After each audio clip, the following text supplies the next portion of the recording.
Genesis chapter 34. Daniel, the daughter whom Leah had borne to Jacob, went out to visit some of the women of the land. When Shisham, son of Hamor, the Hivite, the leader of the region, saw her, he seized her and laid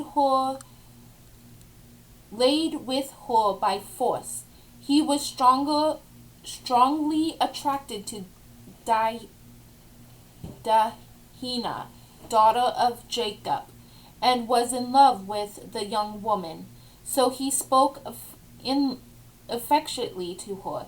Shisham said to his father Hamor, "Get me this young woman for a wife." Meanwhile, Jacob heard that Shisham had defiled his daughter Dinah, but since his sons were out in the field with his livestock, Jacob kept quiet until they came home. Now Himron, the father of Shisham, went out to discuss the matter with Jacob, just as Jacob's sons were coming in from the fields. When they heard the news, the men were indignant and extremely angry. Shisham had committed an outrage in Israel by laying with Jacob's daughter. Since a thing is not done, Himron appealed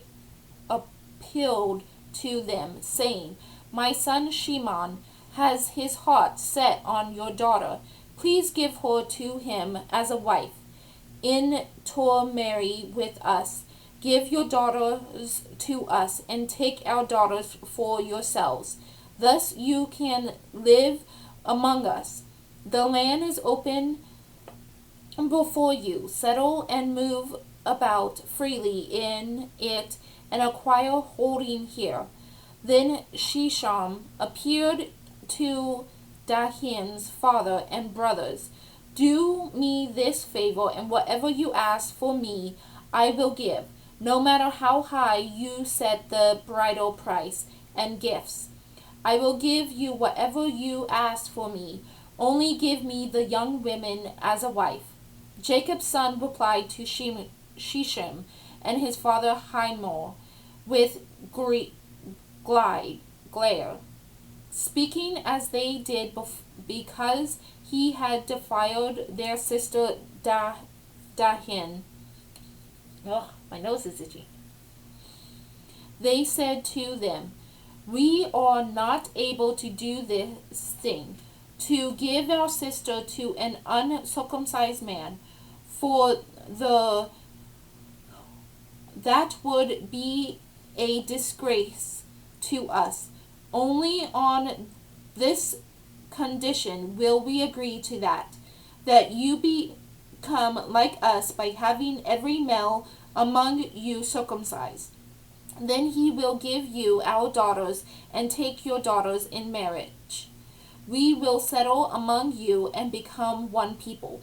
But if you do not listen to us and become circumcised, we will take our daughters and go." Their proposal pleased Hamor and his son Shishim. The young man lost no time in acting on the proposal, since he wanted Jacob's daughter. Now he was more highly regarded than anyone else in his father's house. So Hamor and his son Shishim went to the gate to their city and said to the men of their city, "These men are friendly towards us. Let them settle in the land and move about in it freely. There is ample room in the land for them. We can take their daughters in marriage and give our daughters to them.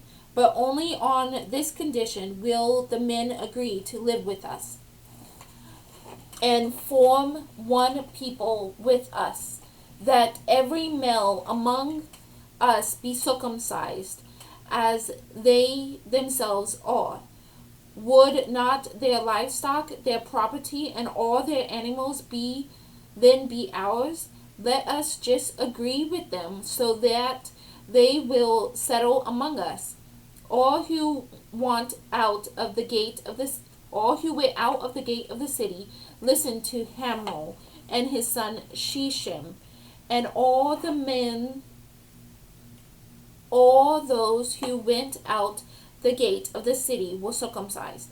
On the third day, while they were still in pain, two of Jacob's sons, Shimron and Levi, brothers of Daniel, each took his sword, advanced against the